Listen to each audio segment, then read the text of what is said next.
Hey guys, I just want to start off by saying this is not a video series that I thought I would ever make.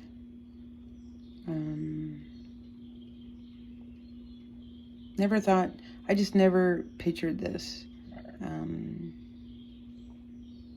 or how I would handle making this kind of video to share the story of how I was diagnosed with breast cancer. It goes back to June of this year. I was in North Carolina on a job, and a friend of mine had made a joke, and when people are being sarcastic, I usually laugh and I go, ha, ha, ha. And for some reason my hands always go up to my chest. I don't know why, but they do.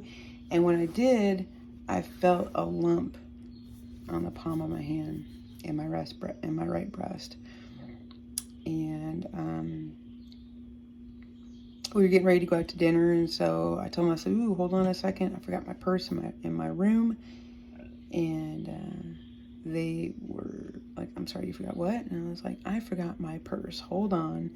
And if anyone knows me, I am 48 years old, and I just started carrying a purse a couple of years ago. Usually it's a backpack, but now they're pretty purses, all right? I go up to my hotel room, and I feel my right breast over my shirt, and I felt a lump. And I thought, wow, that's really weird. And then I was like, maybe it's a cyst, because I'm prone to getting cysts, like on my head and my shoulder and whatnot. So I just kind of wrote it off as no big deal. It's a cyst, right? And then I go downstairs, we go out to dinner, it's no big deal. But it just kind of sat in the back of my mind that this isn't normal. This isn't normal. This is definitely not normal. And so, didn't want to say anything because I was on a job, and well, you don't bring that up. You just focus on your job and then get it done and then go home. So I came home. I told a friend of mine that was slightly concerned. So she says, you should probably definitely get into the doctor. So I called my PCP and let him know that I found a lump on my breast. And then I was a little concerned about it. And while we were talking, a spot opened up on their calendar, and they were telling me, "Can you be in here in 2 hours?" And I'm like, "Absolutely, I can." So that day, I went to the doctor's office, and they did a examination, and not something I'm used to hearing is, that's so great you found it yourself. How wonderful you found it yourself. Still, to this day, I understand it's exciting, because if I didn't find it, where would I be 6-7 months from now, right? Anyways,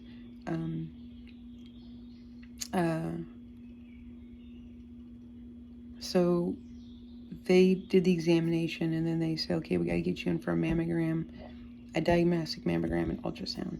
So it took a while to get into that, a little bit longer than I'd liked, but I try not to make big things out of some things, and so I got it scheduled, and then I just went on with my life. And then August 18th, I go in for my mammogram and ultrasound, and I saw the mammogram. It did not look like my last mammogram, but clearly I'm not a doctor, so I can't sit here and say absolutely yes or no or whatever. But on the ultrasound, I like watching the screen when I'm doing ultrasounds, because it's intriguing for me. And then I ask questions, because that's what puts me at ease.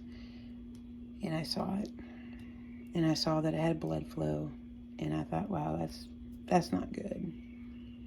That can't be good. But still, maybe it's a cyst. Maybe it's a cyst that's just got some blood in it. Maybe, you know?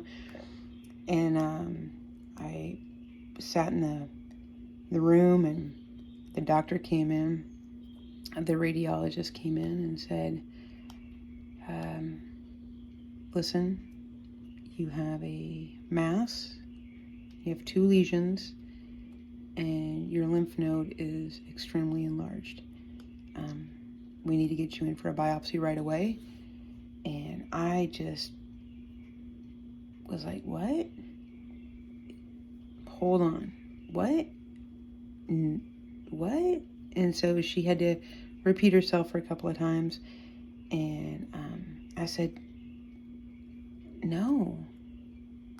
And then I screamed. And when I say I screamed, I mean I loudly said some unprofessional words. I believe I dropped the F-bomb a couple of times very loudly. And then I got real quiet, and I just looked at her and I said, are you sure it's not a cyst? And she says, no, it's solid, and it has blood, it's connected to, it has blood flow in it. It means it's connected. And I was like, dang it. So I started screaming the F word again. And so I asked them, can I see what you're seeing? Because I didn't see lesions, but I don't know what lesions look like. And they were like, absolutely. It's your body. You should know what's going on. So as they were sitting here telling me that, you know, you're going to come in for a biopsy Tuesday, you know, they told me what time to check in, when to be there, not to eat a heavy lunch, have breakfast, but don't eat a heavy lunch. And then they would do the biopsy. So I walked to my car, and I'm a little stunned, you know, by the word lesion. It wasn't the mass that was triggering me into stress. It was the word lesion. And it made me think of my dad, who he passed away. And he was dealing with lung cancer, but they didn't see that it had spread to his brain, and he had lesions on his brain. So for some reason, that was very triggering. So I started calling some people, letting them know. And, you know, they're like, okay, it's Friday. It's going to be okay. So,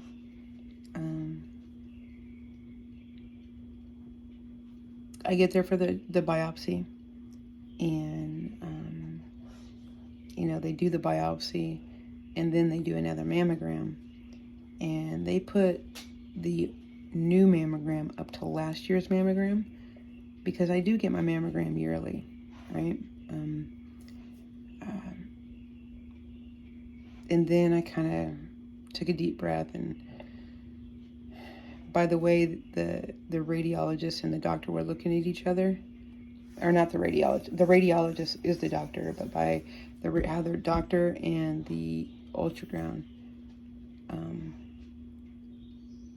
tech were looking at each other, I knew something was up. You know, I knew it's probably cancer, but I was just going off my legal. And then I saw what it looked like, and so I was like, okay. But then we're in the waiting game. Nothing worse than the waiting game when you need results, you know.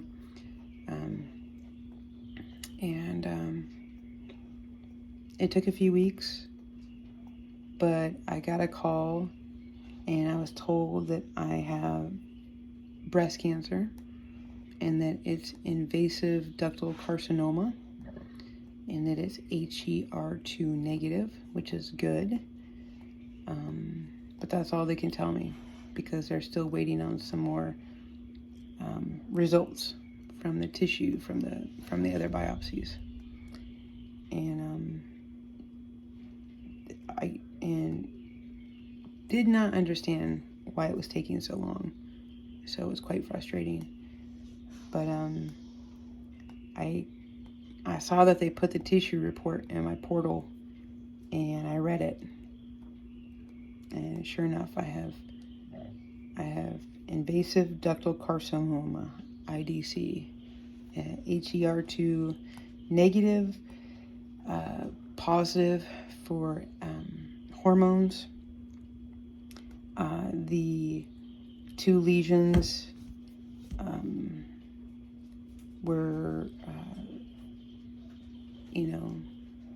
very suspect, not malignant, but they couldn't say it's not cancer either.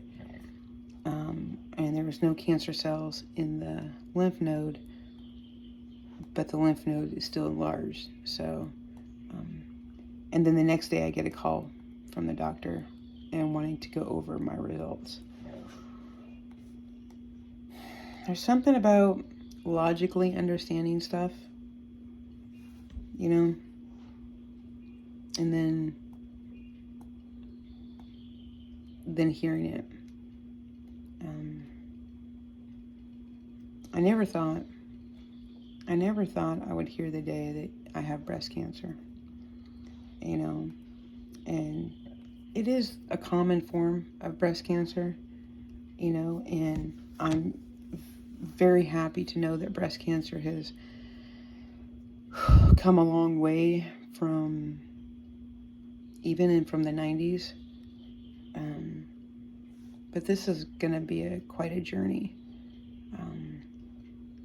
There's days that I find myself very angry that I'm dealing with this, and then sad, and then there's days where I'm just fine. So what I do is I keep myself busy.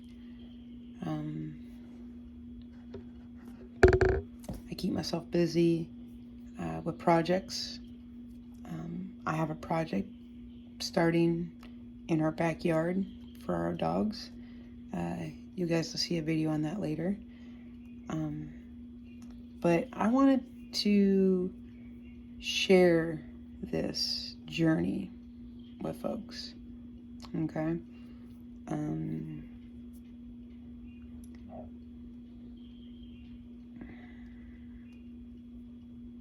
don't know. I have cancer.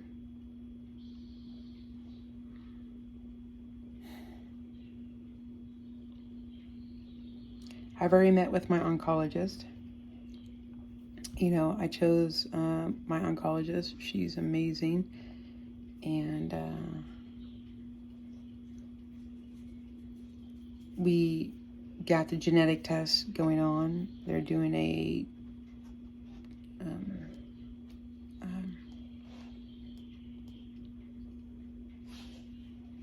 they're looking for 3 gene mutations.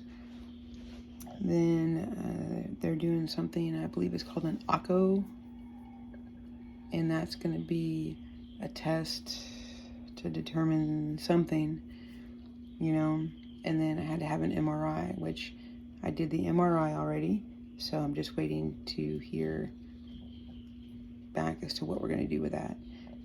I believe what they were saying is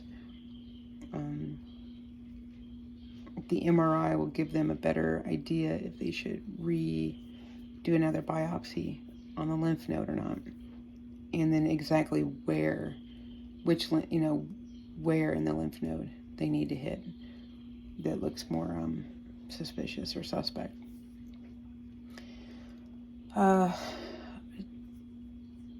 My first visit with my oncologist was a lot of information about what is invasive ductal carcinoma,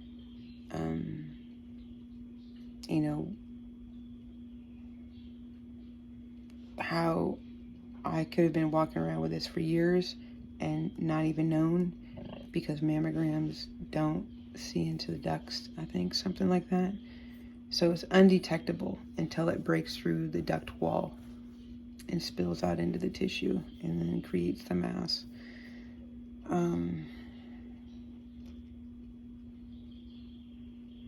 Yeah. So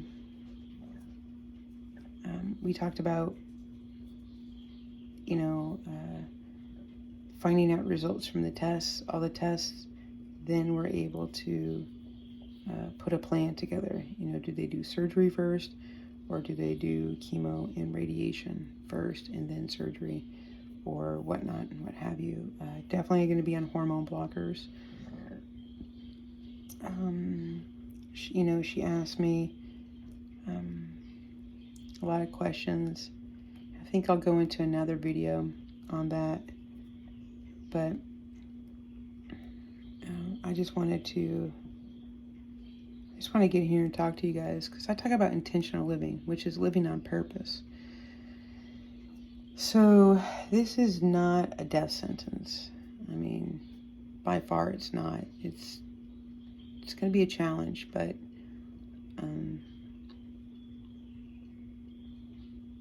I'm going to take you guys along the journey, right? So my next appointment is here in the next couple weeks, and I'll be taking you guys not in there with me, but you guys will know what's going on, and we'll figure this out together.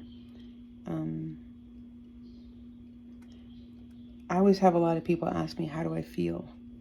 And I don't think I've come to the point where I'm used to hearing that I have cancer. It just depends upon the day, really. There's days that it's no big deal, but Saturday, I was watching a football game, and they were talking about how they were doing breast cancer research at the school, and my husband looked over, and I was just bawling, and not because we were losing. It was a great game, but it just hit me, and so this is it. This is interesting. So I just wanted to kind of share that with you. And I've been researching diets, and I know that cancer loves feeding off sugar, and so I'm trying to cut as much sugar out of my diet as possible, and processed foods, so it's more whole foods. And man, I've just researched a lot, but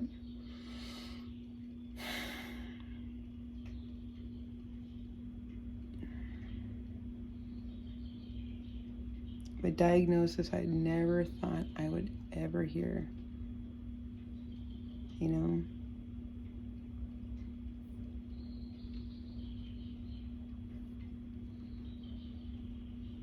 We'll see. Anyways,